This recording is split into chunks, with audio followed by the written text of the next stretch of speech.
با سلام خدمت امران کوکستان.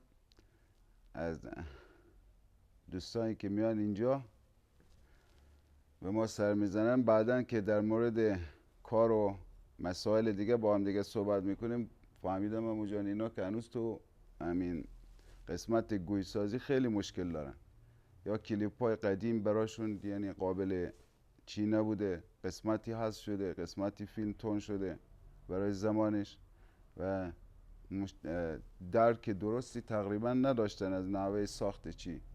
امروز باز مجددا یکی رو به روش ساده تر و با پولیش کامل عمو جان، همون قسم چیا رو فیلم وسط فیلم ها رو تقریبا حذف نکنم عمو جان، که قسمت پولیشش و قسمت ساختش باشد کامل، تا دوستانی که میان اینجا یا دوستانی که میخوان از فیلم ها استفاده داشته باشن دچار مشکل نشن. چون به اکثر دوستانی که الان اومدن اینجا، حالا دوستانی که اینجا تشریف آوردن دیگه، اینا که هنوز توی مرحله گوی سازی عمو جان و از سنگای ضایعاتی گوی درست کردن عمو جان دچار مشکل هستن. و یک فیلم دیگه در مورد گوی سازی که یک از سنگای زباله‌ای و از سنگای ضایعاتی تقریبا به دست خودشون میرسه و سنگای ارزون میتونن یک درآمدی رو داشته باشن، اینو یک بار دیگه درست میکنیم تا دوستان در مورد این مشکلی براشون پیش نیاد. خب امروز دایی هم اومدن خونه ما، دایی ما کارشون این کار چی هستش دایی جان؟ نگارگریه. آره نگارگری. من هنر خطاطی رو از ایشون به ارث بردم، از داییم. زنده باشید. آره داییم استادم بودن، ارث بردیم، میگن خارزاده به داییش میره دیگه.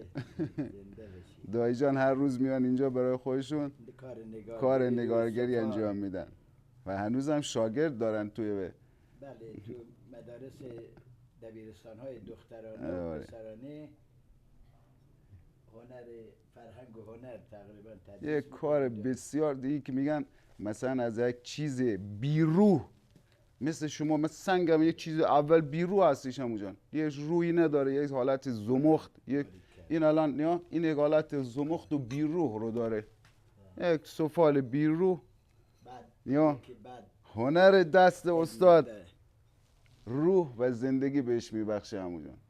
این کجا تر اولیه رو دایی روش کشیده. هنر یعنی زندگی بخشیدن دایی جان. این یک آره هر هنری همونجا دایی جان یعنی زندگی بخشیدن به موجود مرده. واقعا یعنی هنر زندگی بخشیدن. حالا هر هنری طرف داشته باشه، یکی خطاط، یکی چوب تراش هستش، هر چی. خب امروز یه سنگ کوارس رو برداشتیم. کوارس از لحاظ خاصیت درمانی به عقیق سر هستش و برای کسایی که استرس دارن و مداوم از گوشی استفاده میکنن میتونن اون پالسایی که زمان استفاده از گوشی و امواج الکترونیکی که تو خود طبیعت هستش بهشون منتقل شده، با لمس گوی هایی که خودشون درست میکنن از کوارس یکی از ساده ترین سنگ ها هستش برای گوی درست کردن. برون خاطر منم سنگ کوارس رو انتخاب کردم که همه بتونن درست کنن.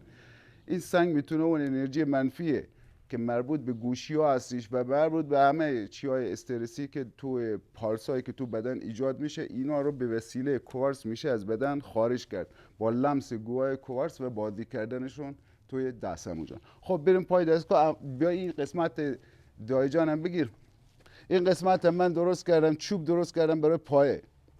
دایی هم بعضی کارهایی که اینجا گذاشتن خوش بشه. نیا روی لیوان، نیا جلا هم دادم، یه لیوان بیرو حالا دایی اینجا گذاشتن خوش بشن دیگه.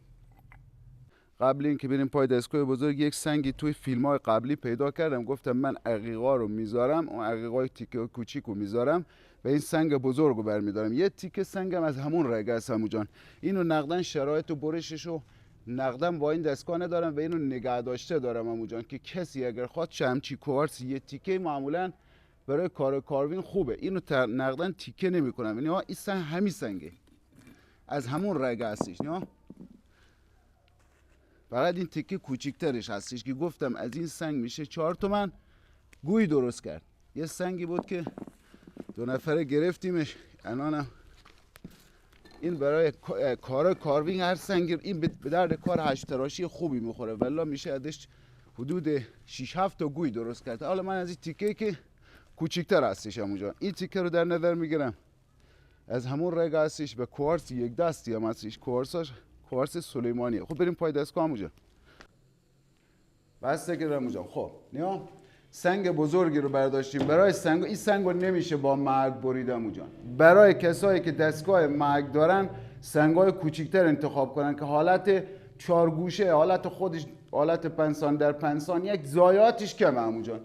برای کسایی که میتونن گوی درست کنن باید حتما این دستگاهشون یه خورده بزرگ باشه، مگر اینکه دیگه قصد اینو داشته باشن که از لحاظ مادی براشون مهم نباشه، یعنی با همونقدر یه خورده با تیغ گوشه هاشو بگیرن و بقیهشو با سگمنت 60 درست کنن همونجا. خب بسم الله.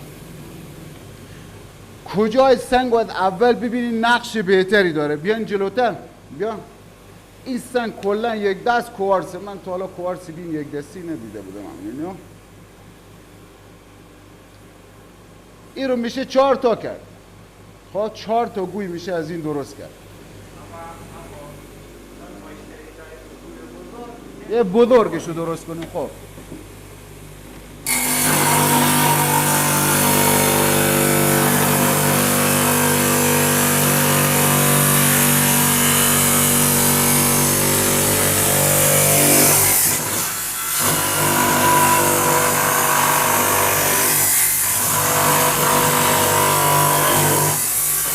یا جلوتر هم بودن. یا یکی از دلایلی که تیغا سریع فرسوده میشه همونجا. خب اینو بگم همینجا، اگر شما این سمت دستگاه رو اینجوری برش بزنید، برشتون یعنی به جلو باشه، برش ها دقیق تر هستش همونجا، ولی تو عمر تیغ و حالت ضعیف کردن الماس تیغ به خیلی سریع صورت میگیره.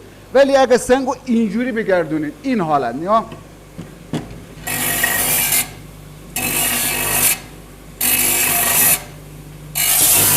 این حالت سنگو بگردونید عمر تیغه خیلی افزایش پیدا میکنه، ولی دقت برشش چه نقش قشنگ، دقت برشش کمتر هستش همونجا. خب نه این الان هر دو تیکه سنگ در اومد. این تیکه خب 100% بزرگتر درست خواهد شد همونجا، ولی یه ضایعات کوچیک اینجا هست. اول میام این ضایعات رو تست کنم ببینم این ضایعات عمق گرفته یا نه. اگر عمق گرفته بود از این تیکه استفاده نمی کنیم. هم یه برش کوچیک روش میزنم،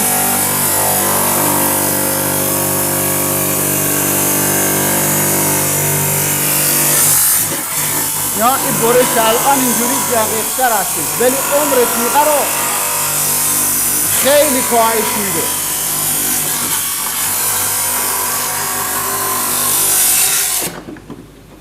یا اون ضایعات عمو جان بینجا کشیده شده، یا میره داخل. سنگ حالت کوارتز بلوری گرفته. عمقش هنوزم از لحاظ من کافی هستش به نظر من که بشه. چرا همینجوری گوی زیبایی میشه، خصوصا این گویایی که حالت کوارتز داخلشون نمایان هستش. خب حالا سنگو 4 گوشه میکنه عمو جان. یا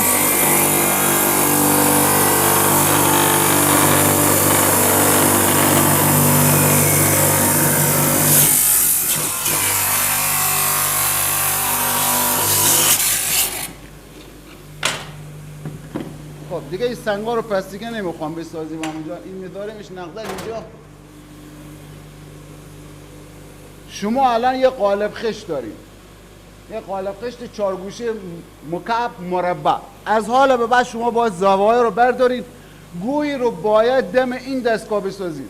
اگر مخوان اقتصادی باشه براتون، اگر گفتم بحث این هستش که دیگه دیلی کار میکنین و پول براتون مهم نیست، میشه با سگمنت هم در آورد. ولی اگه گوی رو مخوان اقتصادی درست کنین باید با این دستگاه درست بشه. اینجا باید گوی رو درست کنین همونجا. گوشه ها رو شروع به زدن میکنین. یا گوشه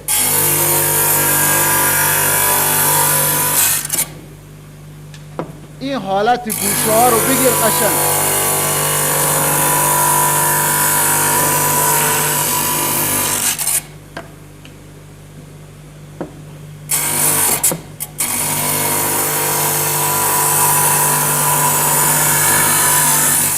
نیازی نیست این دیگه همینجوری بمشکنین، همونجا خودش بزنه به جای بشکنه کافی.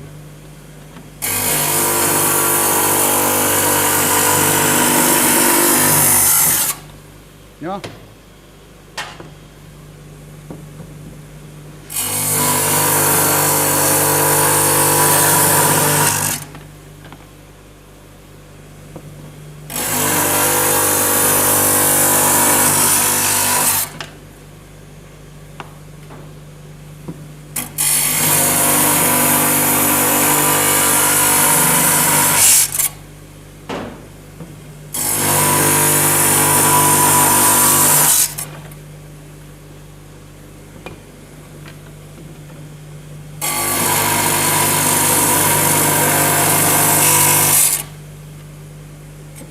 کلا شما دایره‌ای که میخوان درست بکنین یا اون توپی که میخوان درست کنین همش زوایا مانع اون کار میشه. پس سعی کنین فقط زوایا رو بگیرید، زاویه‌ای نباید تو کار باشه.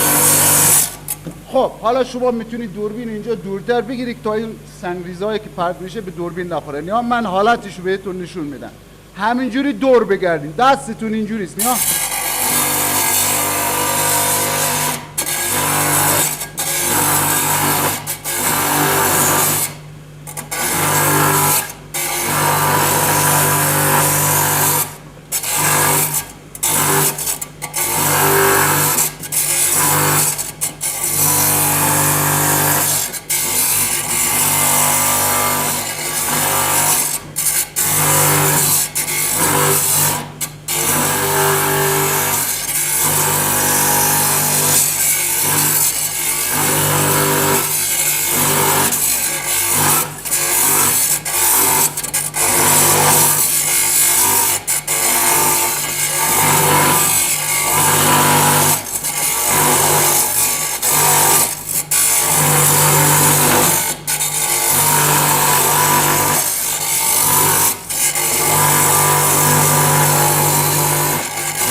خیلی از زوایاش رو گرفتم. یا همینجوری ادامه میدین، هی زوایای سنگو بگیرین، هی سنگو از این طرف یه بار از این طرف. سرآخر شما یه گوی درست رو خواهید داشت اینجا که با کوچکترین تغییر با سگمنت میتونین یه گوی کامل رو در بیارید.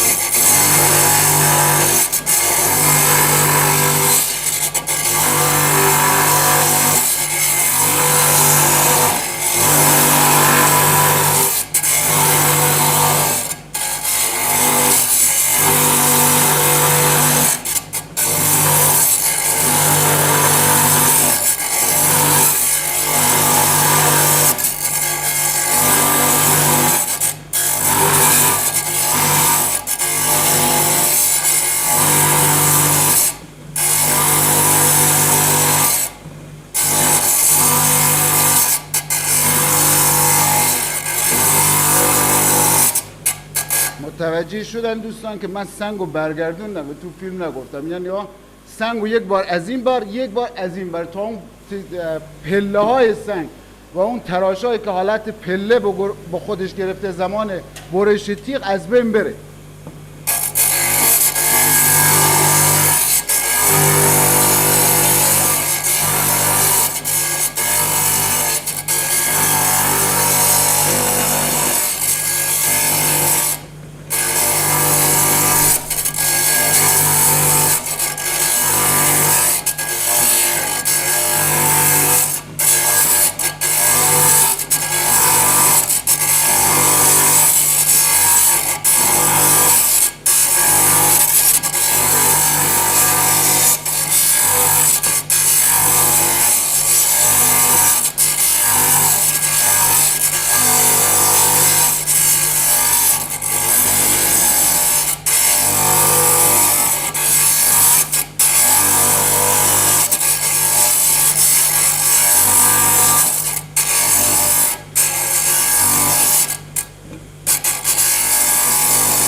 یا الان دیگه یه خورده گرد شده. شما در همین حالت هم با سگمنت 60 میتونین کارو در بیارید.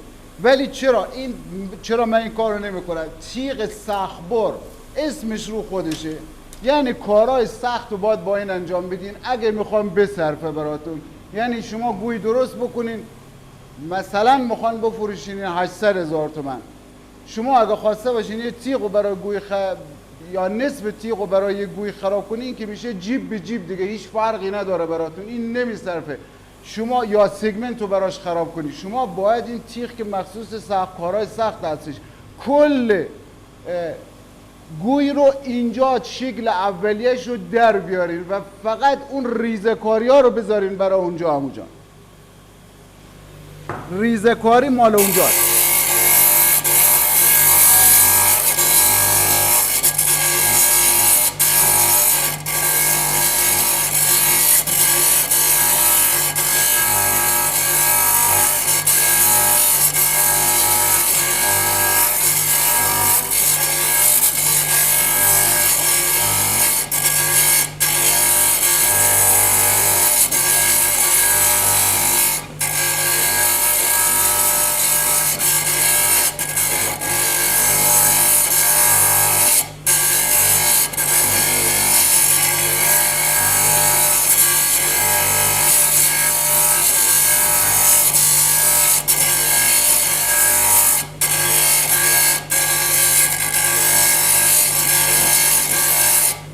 یا مرحله آخر که سنگ رو میخواین بگردونیم، بیاین جلوتر اینجا وایسین.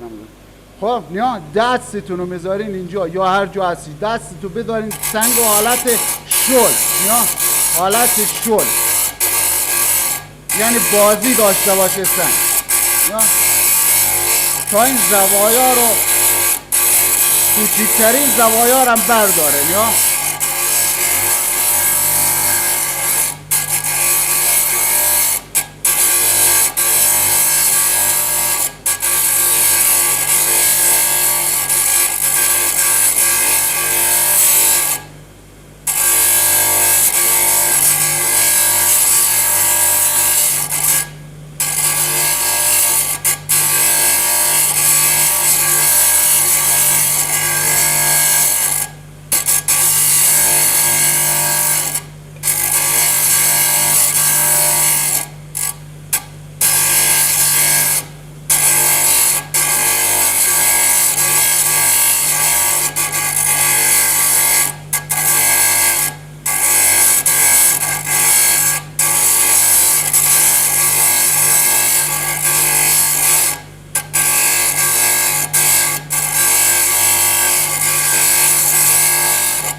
کوچکترین زوایا رو بردارید که کار خیلی راحت خواهد شد. یا گوی اینجا ساخته شده اونجا، گویی که میخواد بصرفه از لحاظ اقتصادی اینجا ساخته میشه اونجا. حالا دستگاه گویساز هستش که به صورت حالت چیه خمره یا اون قیفی میره داخل سنگ، اون دستگاه گوی تراشی هستش و هزینه زیادی داره برای خواهد داشت برای دوستان. ولی با این دستگاه اینجا باید گویی رو درست کنین تا بصرفه براتون. خب حالا میرین سگمنت 60 تو عمو جان. سگمنت 60 اگر باشه بهتره از سگمنت 80 هستش عمو جان. 80 نرمه برای چی؟ گوی تراشی کلا این برای دستگاه است. اینجا رو بگیرم اونجا پر گوی. من هر سنگی رو که اینا نمیتونن یک بار دو بار بفروشن که پای دیوار ریخته میخواد بشه یا هر نوع سنگ دیگه، این که همین هستش اونجا. این سنگ درشته رو ببریم. این سگمنت 80 ولی به دوستان پیشنهاد میکنم سگمنت 60 رو ببندن. 60 بهتره از 80. 60 بهتره. خب آب دستگاه رو تنظیم کنیم. نمیخواد برای چی آب زیاد باشه اگر که خب حالا سگمنت 60 رو بستیم. حالا من 80 رو بستم، 60 ندارم. اینجا دیگه سلیقه خودتونه، بزنین گردش کنین، هر جور میتونی گردش کنین ولی گردشی بهتره. نیا حالت گردشی بگردونین تا حالت گرد بشه.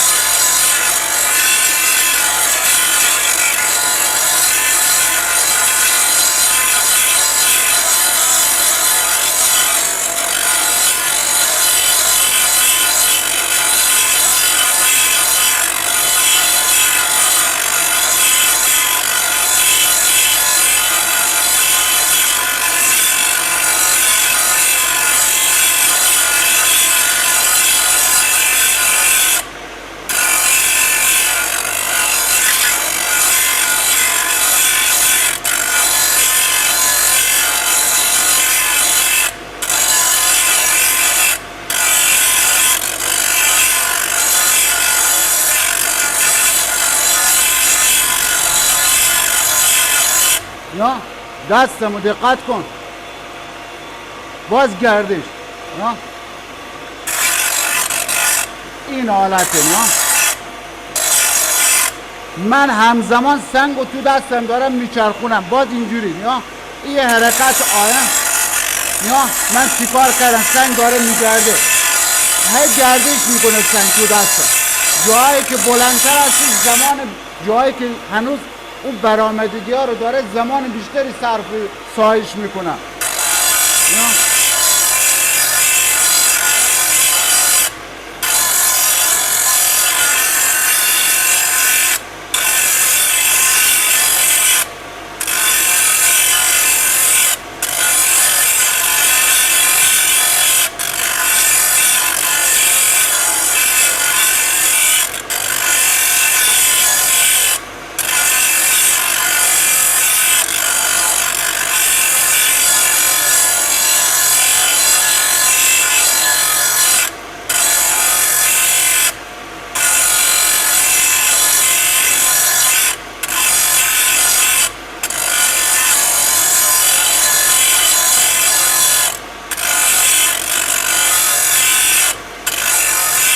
اینجایی که حالت خالی داره زیاد سعی کنین اینجا خالی نرین، اینجا خودش با وسیله اون شیشه تراش برداشته میشه.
خب عموجان حالا تا این مرحله رو با سگمنت 80 یا 60 به نظر من بهتره چون سرعت کار خیلی بالاست. تا این مرحله رو اومدیم. حالا میخوام تراز این تراز هم اینجا شما سگمنت نرمش رو بزنین برین پای دستگاه و سنبادهش رو بزنین میشه گوی عموجان. ولی میخوان جوری ترازیش رو در بیارین که دیگه گوی کامل باشه، یعنی گرد باشه عموجان. والا سنگایی که مثلا دوستان حالت یک توپی رو پلیستر بعد میگن یک گوی سنگ، اونم درسته عموجان، اونم جز سنگای گوی سنگ محسوب میشه. ولی گوی سنگ دیگه سعی کنن که اون حالت گردی سنگ رو تقریبا 90% در بیارن. این گوی سنگ بهتر است. خب بعد گوی تراش هم هست عموجان.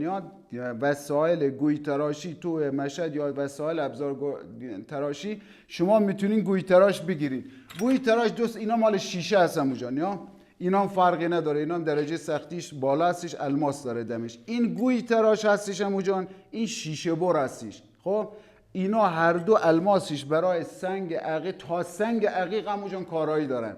این سریعتر میره، قیمتش هم حدوداً 450 تومنه. این دیرتر میره، شما میتونین 100 تا اگر درست اینجا کارو کنین، اونجا کارو درست در بیارین، اینجا با سگمنت هم کارو در بیارین تا 100 تا هم میشه. اینجا رو میتونی بگیری عموجان. من 100 تا 150 تا گوی با همین درست کردم عموجان. این شما تا شماره 8ش موجوده. من تا جایی که من اطلاع دارم تا شماره 8ش موجوده. این شماره 7ش هست عموجان. 7 هم که باشه همون لبه که الماس داشته باشه سنگو میگیره عموجان. تا قطر 11 من درست کردم. حالا نگه داشتنش برای خانم ممکنه مشکل باشه، ولی برای آقا فکر نکنم مشکلی داشته باشه، کن میزنه به دست آدم. ولی اینجا فشار زیادی رو اگر بتونین شما تحمل بکنین موقعی که میخواد سایش انجام بده، تا قطر 11 من درست کردم عموجان. 8 و همون لبه که بخواسته باشه گرد بشه. چون سنگو من با چی درست کردم عموجان؟ گوی رو اینجا بعد از دستگاه با سگمنت درست کردم و اونقدی زمانی نمیبره، اونقدی حالت گردی داره که بشه رو این بچرخه عموجان. شما میتونین قبل اونم آزمایش کنین، ببینین گوی رو درست در آوردین، بیان یه خورده جلوتر تا این زوایا دیده بشه. نه این گوی رو روی این قرار بدین، حرکتش بدین، ببینین کجاهای گوی فضای خالی اینجا ایجاد میکنه. هر موقع دیدین فضای خالی زیاده، هنوزم سگمنت بزنین عموجان. خب هنوزم سگمنت بزنین که اون فضای خالی تقریبا جوری برداشته بشه که به حالت 1-2 میل برسه عموجان، که کار راحت باشه عموجان. هر چی شما بخواین اقتصادی تر کار بکنین باید با تیغ کار بکنین. بعد از تیغ سگمنت 60 یا 80 تا برسه به این، چون این نقدن سریعتر خراب میشه و قیمت بالاتری داره عموجان. فکر کنم الان نزدیک به 2 تومن باید قیمتش باشه، یا یه زمانی که من گرفتم 1,500 بود عموجان. ولی من از اون وقتی 100 تا گوی باش درست کردم، 150 تا 200 تا شاید باش درست کردم. نیا گوی تراش الان ببینید چقدر باید گویش مثلا داری اندازه باشه. نیا این گویی که با این سنگ باید درست بشه این اندازه شه. نیا این هفته. خب ببین سنگ دیگه کیپ و قالبش هستش اونجا. حالا ببین این سنگ کجای کار قرار داره. این حداقل الان شما اینجا هستش. صبر کن. نیا این 1 سانت اینجا که خط رو بگیرم، این 8.5 9 عموجان. این 8.5 9 هستش. اون باره این 7 سانته. من فکر کردم 8 سانتی یا 8 سانتیش نیست عموجان. یا حالا با همین درستش میکنیم. چون یکی 7 بوده یکی 8 بوده. هرچند من بدون اینا گوی درست میکردم عموجان قبلا، ولی خب اون تراز اصلی در نمیومد. مثلا این گوی به وسیله اینا درست شده. خب خیلی تراز قشنگتری داره عموجان. زمان اگر بشه صرف کرد که مثلا فیلم‌ها طولانی نشه، جوری میشه درش آورد عموجان که با 2 تا سنباده اونجا در میاد. فقط زمان اینجا اون زمانی که شما بخواید روی این قسمت صرف کنیم، ارزش اون پای سنباده رو داره عموجان. اون تعیین کننده. خب میا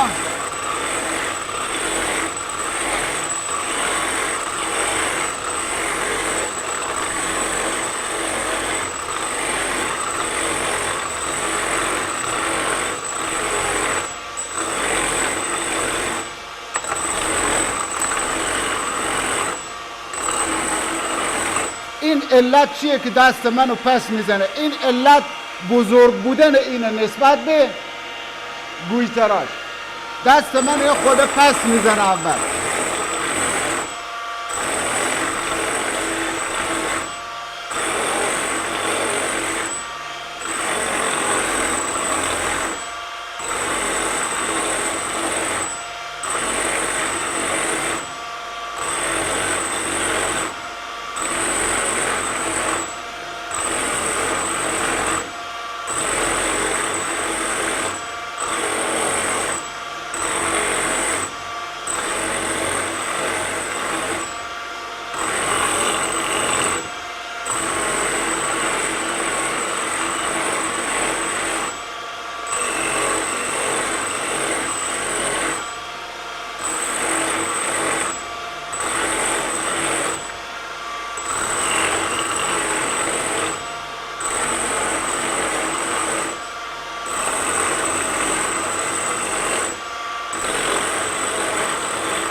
اینم گویا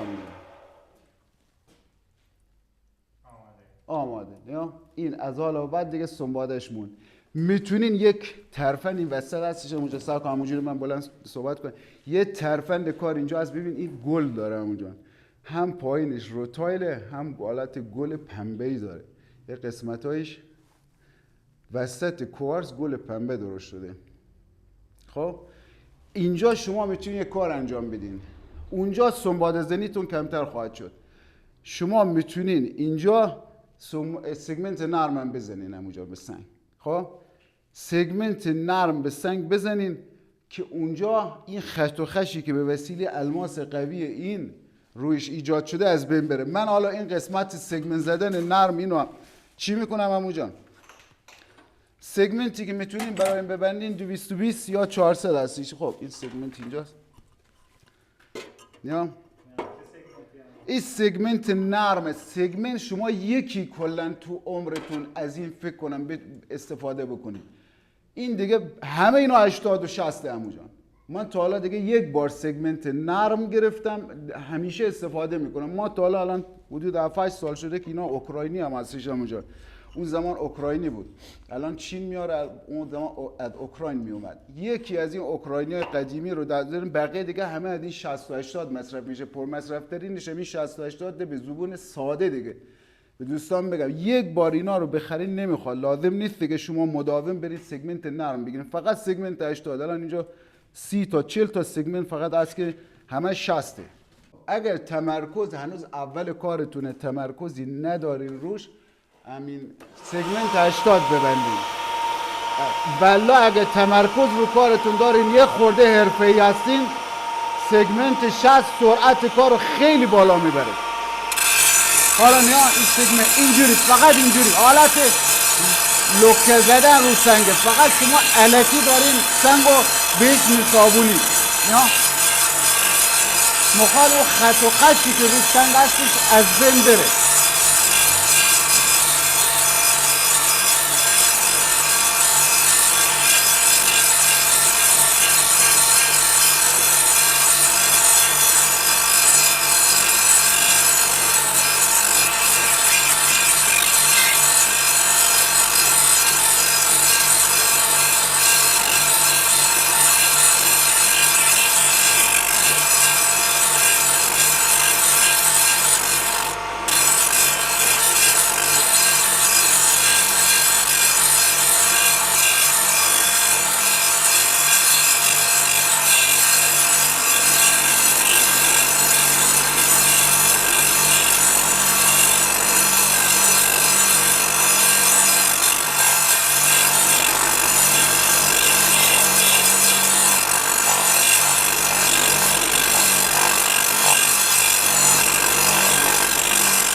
خب عمو جان سگمنت باز شده، یه نکته ایمنی، سگمنت باز الان.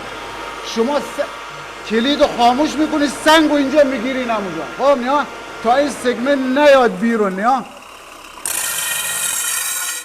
سگمنت الان آزاد بود عمو جان.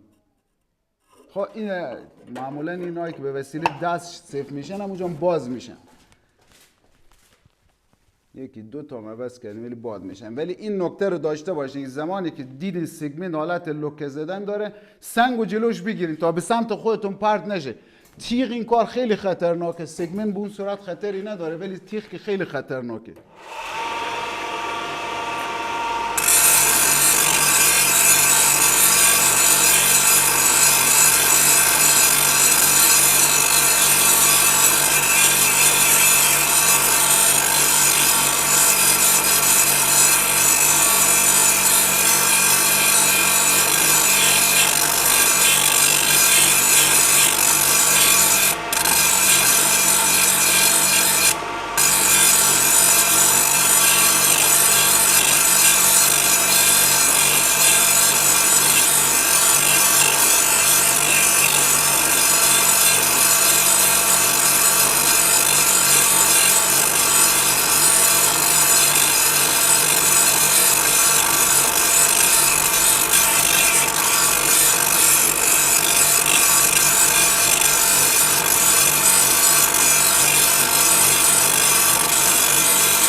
این اینجا تا 220 رفت دستام یخ داره، به خاطر فشار دستام کمتر است. اینو داشته باشم عمو جان. الان این دیگه الان خط و خشیش اگر روش باشه دیده میشه عمو جان. اگر زمانی که اینو خوش کنین خط و خشیش بهتر دیده میشه عمو جان.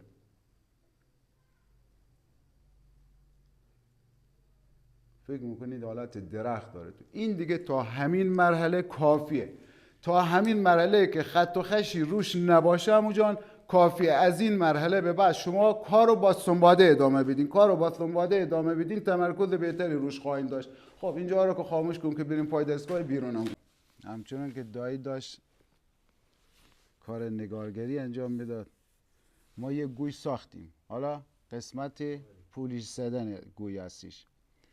زمانی که برای این صرف شد فکر کنم 20 تا 25 دقیقه عمو جان، بیشتر نبود. یعنی شما حساب کنین در کل یک روز مخواسته باشیم مثلا 3 ساعت یا 4 ساعت مداوم کار کنین میتونین 5 تا گوی عموجان بسازین. 5 تا گوی متوسط افسان. حالا گوی بزرگ سخت‌تر عموجان. قسمت سنباده زنیش از اون قسمت‌های هستش که بیشتر دوستان تو این قسمت هم مشکل داره. اول سنباده 80 اگر میبینین سنباده 80 حالت براق رو سنگ میذاره، یعنی سنگو میسوزونه، از سنباده 120 اول استفاده کنین. اگر 80 کارشو داره انجام میده و خاکه سفید روی سنباده جمع شد درسته. اگر میبینید سنباده رو سنگ داره فقط حالت مثل حالت تیکاف میزنه و هیچ رو خاکه سفیدی رو سنباده جمع نمیشه، همونجان سنباده رو عوض کنید، سنباده 120 ببندید. خب کلا تو کار گوی سازی این برای دستگاه نیستین، شما برای نگین اینجا هستین، از این طرف صندلی اینجاست، از این برای گوی تراشی کلا این سمت دستگاه قرار داریم. خب به همون قسمی که اونجا شما سگمنت میزدین، به همون قسم اینجا رو سنباده 4 سنباده رو روی سنگ پیاده میکنید. اول سنباده 80 اگه میبینین خاکه جمع نمیشه رو سنباده 80، از سنباده 120 شروع کنید.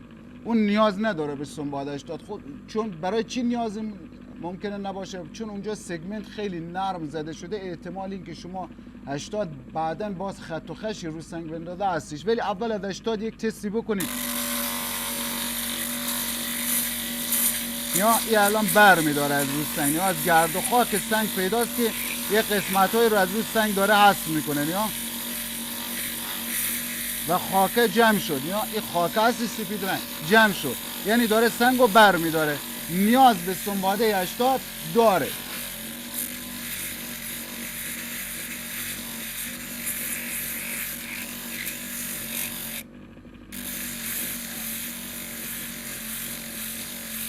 یا کلا گرد و خاک جلو دوربین دیده میشه، این گرد و خاک مربوط به سنگ هستی.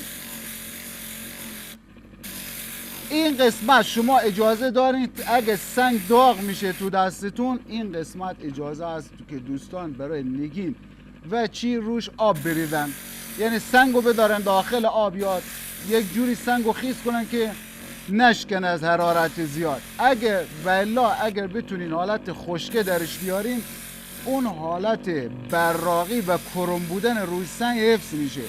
هرچی شما در مراحل سنباده از آب کمتری استفاده کنید و نیاز به آب کمتری باشه، اون سنگ از لحاظ جلای براقتری خواهد داشت.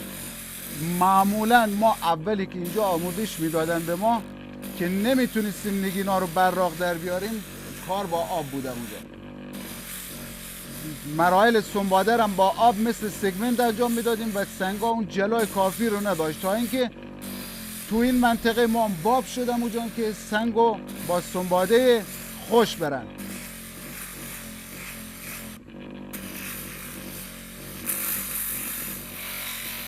یا همین حالته، هی بگردونین این روش.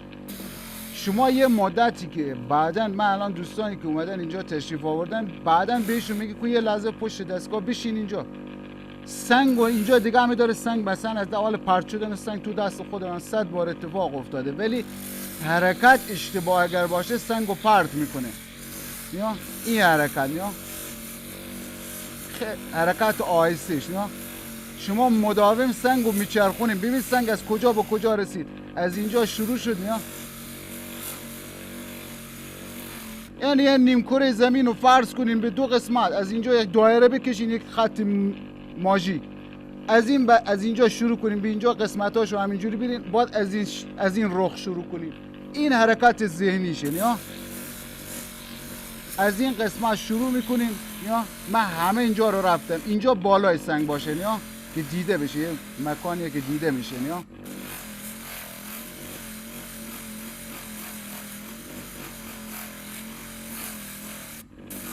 سنگ به دو قسمت، نیمکره شمالی و نیمکره جنوبی تقسیم شد.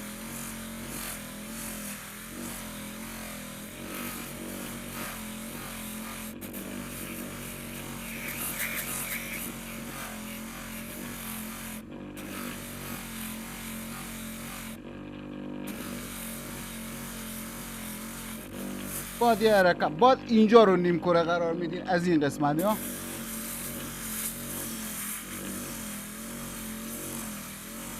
این دستگاهی هم که برای پولیش هستش دوستان، این 125 هستش، میتونن با 150 با 175 هم پولیش رو انجام بدن. یعنی برای یک دستگاه کافیه. حالا ما اینجا دستگاه دیگه هستش دیگه، هر کدوم پای یک دستگاه برای یک استفاده هستش، ولی با یک دستگاه همه اینا رو میشه انجام داد.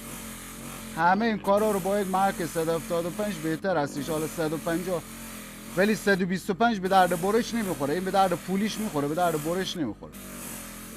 ولی 175 هم به درد پولیش میخوره، هم 150 هم به درد این که شما سگمنت بزنین باش. دوستان که با نرمبر و سختبر معمولا سنگای تا قطر 6-7 سانت باش برش میزنن با مرد.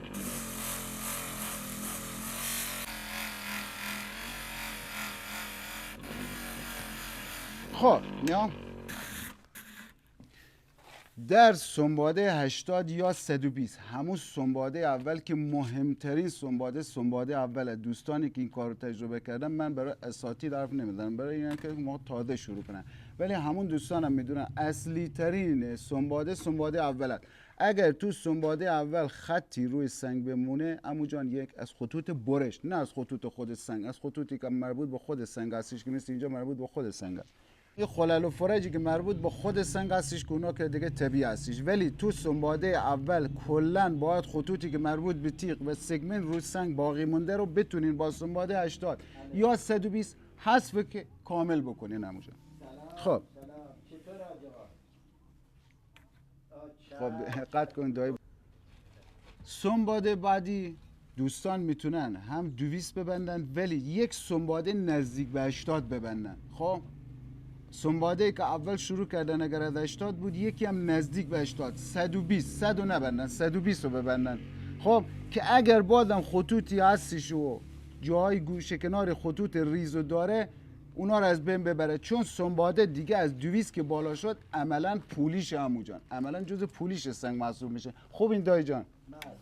خب باز یک دور رو کامل همین رو با 120 انجام بدیم که اگه خط و خشی روی سنگ مونده از بین بره.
ببینین کجا هنوز حالت اون خط و خشو داره، از اونجا بگیرین، ای دور بدین و سنگ رو نگاه بکنین. مثلا ببینین جایی که هنوز خط و خشی رو سنگ مونده، مثل اینجا دیده میشه یه خط کوچیک هستش، همین خطوط کوچیک رو بردارین یا با این دم چی یا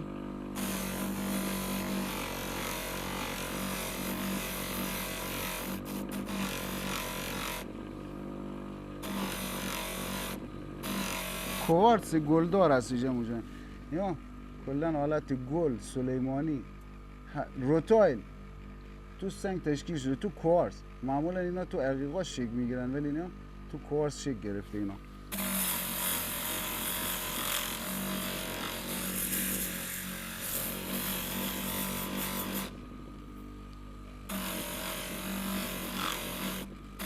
کلا بعضی سنگا دیرتر پولیش برمیدارن، حالت مادتر پولیش برمیدارن، بعضی جلوی بهتری دارن. اون بسته به آب داره و درجه سختی سنگ. معمولا سنگایی که درجه سختی بالاتری دارن پولیشای بهتری برمیدارن و تو پولیش استقامت اینو دارن که بهشون مثلا فشاری از لحاظ دما اینا بیاد همون جان تحمل میکنن و پولیش بهتری برمیدارن.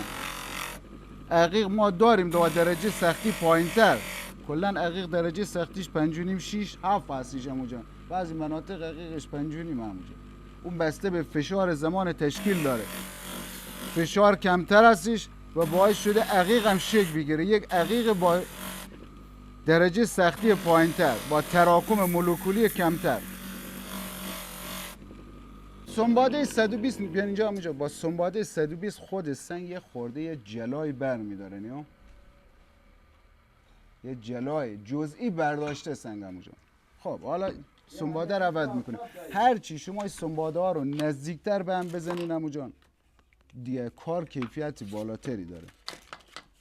حالا یه سنباده 360 آره اتفاقا تلفیق دو تا هنر کو ببینیم. آره دوی نه این هنر شما اسمش چی بود دوی؟ نگارگری و سنگ تراشی. حالا شما حساب بکنید کامل هستش روی از اون بشقابا کدو هستش یکی از اون بشقابا رو بدین دوی. خب خواهش میکنم دوی جان ببخشید دوی جان. تلفیقی از دو تا هنر خیلی جالب در میاد. همینو من الان دیدم دوستان روی اینا جا خودکاری روی گویا درست میکنن. خیلی هم زیبا هستش. تلفیق دو هنر خیلی. شما میتونید همون رو چوبا بگیرم اونجا. ببخشید دوی جان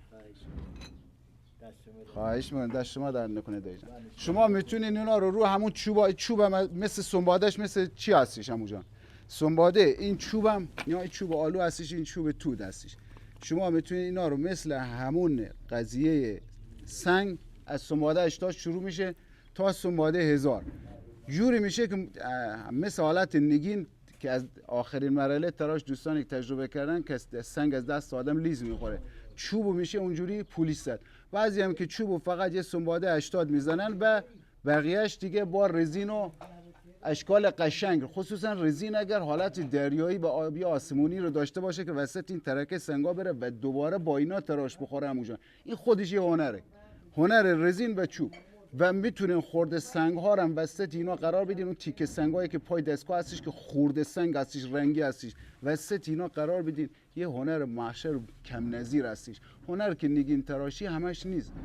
بقیه کارهای دیگه یعنی اللحاظ من گفتم نگین تراشی به اوج رسیده و دیگه نیازی نیست دوستان دنبال نگین تراشی برن. دنبال هنرهای جدید نسبت به سنگ باید رفت. خب حالا بیاین که سنباده نرمترش رو بزنم همونجا. این یک سنباده نرمتر که من 360 رو انتخاب کردم.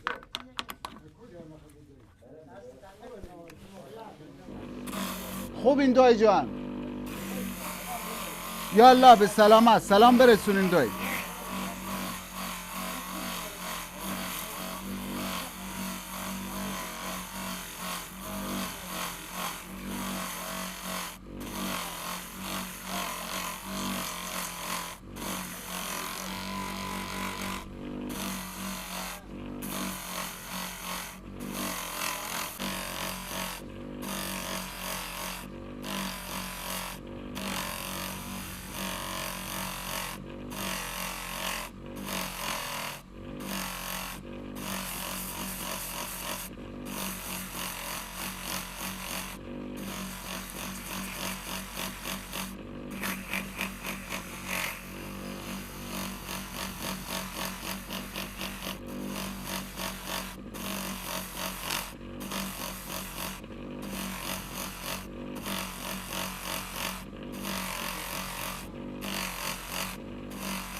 اینقدر سنگو میچرخونین تا همه جای سنگ برسه. به زبون ساده یعنی همه جای سنگو شما باید چی کنید. مثل نگین نیست که یعنی مثلا از همون سمتی که شما کارو در آوردین با سگمنت باید همه از همون سمت باشه. در هر طرفی بتونین خط و خششو از بین ببرین. ساده سختش نکنین. از هر طرفی که تونستین خط و خشو از بین ببرین و یه جلای روی سنگ بیارین که اون تر و نقش سنگ دیده بشه بدون اون چیای اضافه، کار درسته.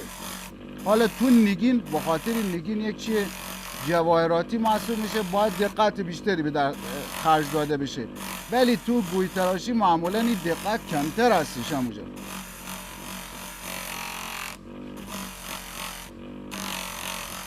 برای کسایی که اول کار میخوان شروع بکنن، یعنی نه پول به اون صورتی میخواد، یک دستگاه میخواد، نه سنگ کیلوی 20 میلیون و 10 میلیون رو میخواد، اول میتونن حتی از سنگ رودخونه‌ای شروع کنن. الان این سنگ اون روز که پیدا کردیم بارها ممکنه کسی از اونجا رد شده، اصلا توجهی به این سنگ کیلوی 50 تومن و 60 تومن دیگه بیشتر میدی همونجا شما کیلو 50 تومن میگن بریم سنگ خوب گلدار جمع کنیم.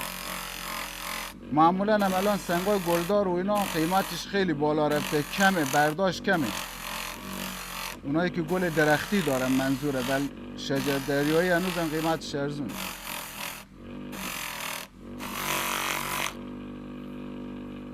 تیکه تو سنگ حماتی داره. خب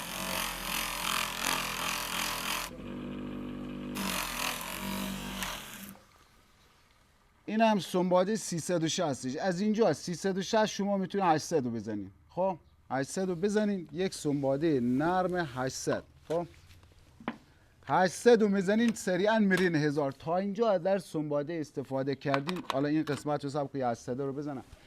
تا 800,000 سنباده بتونین کار بکشین ایرادی نداره. از ورق 20 تومانی میخوان استفاده کنین یا ورق 80,000 تومانی، از هر کدوم میخوان استفاده بکنین که کارتون را بیفته، ایرادی نداره.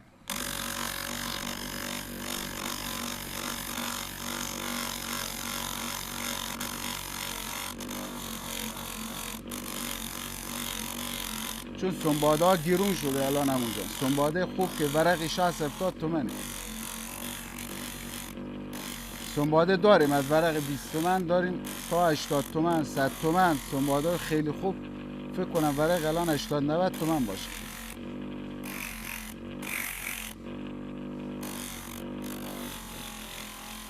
اگر بحث اقتصادی و فروش هستش، یا یکی برای دل خودش داره کار میکنه، پول براش مهم نیست.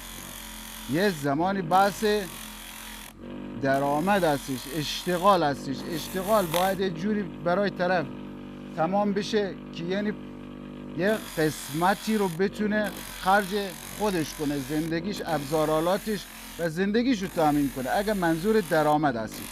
اگه منظور اینه که طرف دیگه برای دل خودش داره کار میکنه، پول براش مهم نیست، خب دیگه هر جور که دوست داره میتونه از هر سنباده با هر قیمتی که دوست داره استفاده کنه. خب اینم سنباده 800. سنباده 1000 رو دوستان باید تا جایی که امکان داره همونجا ماتادور استفاده کنن. یا این یک اینجا شاید سنباده باشه 1000. آره این 1000 هستش دیگه، اسمشو نمیگه. این 1000 رنگش قهوه‌ای همونجا، رنگش یک حالت خاکستری تند داره. خب ماتادور اصل رنگش آبی هستش همونجا. حالا اینجا یه سنباده با 1000 باشه. این ماتادور اصلش که من استفاده کردم، این ماتادور اصل همونجا رنگش یه حالت سبز رنگ داره. سعی کنن از ماتادور استفاده کنن سنباده 1000 رو. نمیگم دیگه حالا مثلا حتما این کار انجام میده. سعی کنن دوستان این ورق سنباده 1000شون رو خوب تهیه کنن. اون سنباده که ورق 10-15 تومن باشه نگیرن، اما برای بقیه بگیرن، ایرادی نداره. ولی برای 1000 سنباده آخریشون که 1000 یا 1200 باشه سنباده ماتادور بگیرن. حالا من نمیدونم اسم شرکتی رو اینو بردن درست هستشانه، ولی این سنباده رو باید دوستان استفاده کنن برای 1000.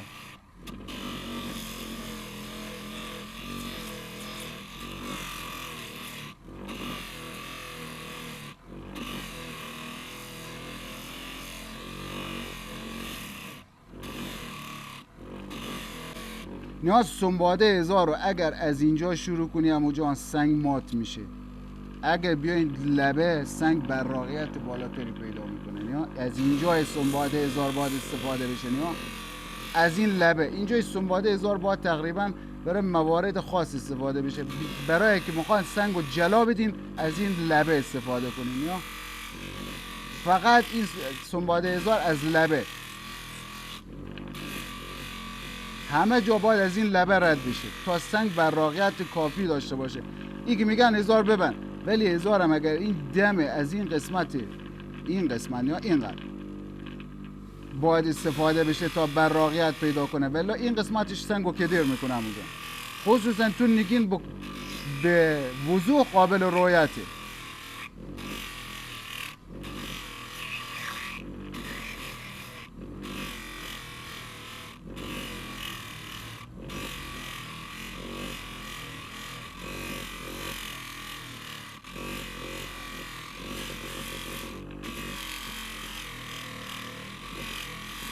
یه تیکه هماتید وسط سنگ اینجا.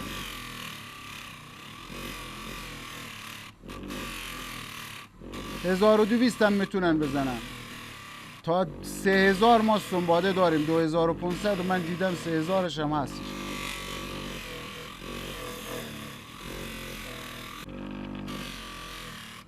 دیر دستمو پس کشیدم تو سنباده 1000 سنگ داغ میشه همونجا. وقتی داغ میشه که میشه یعنی دستو بسوزونه. اگر نگهش داری دستو میسوزونه، نگین میشکنه همونجا. ولی معمولا گویا طاقت بیشتری دارن، چون حجم بیشتری دارن طاقتی در مقابل شکستن دارن. والله سنگ داغ هم که میشه همونجا پولیش بهتری برمیداره. ولی بشه نشکنه، یعنی ترکی چیزی تو سنگ نباشه که باعث شکستن سنگ بشه.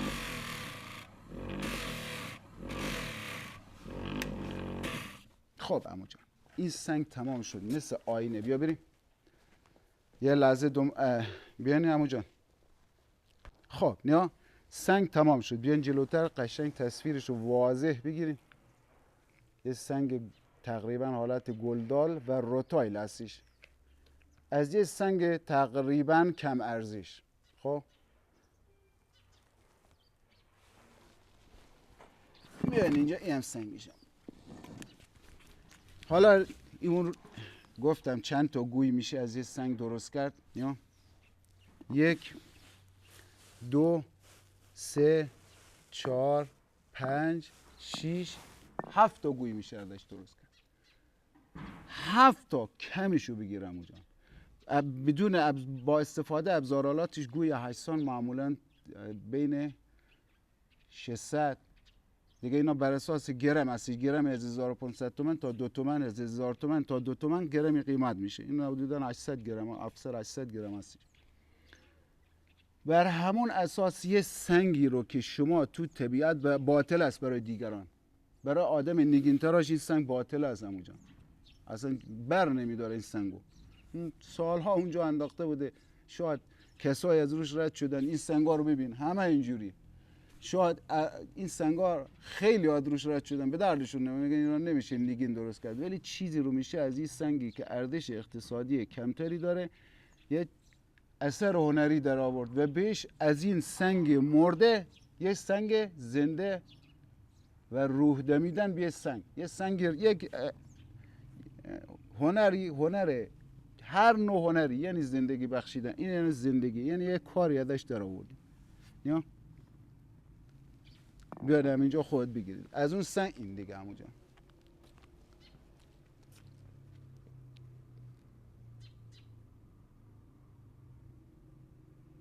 خب این میشه هنر برای اهلش درآمد. موفق و مؤید باشن.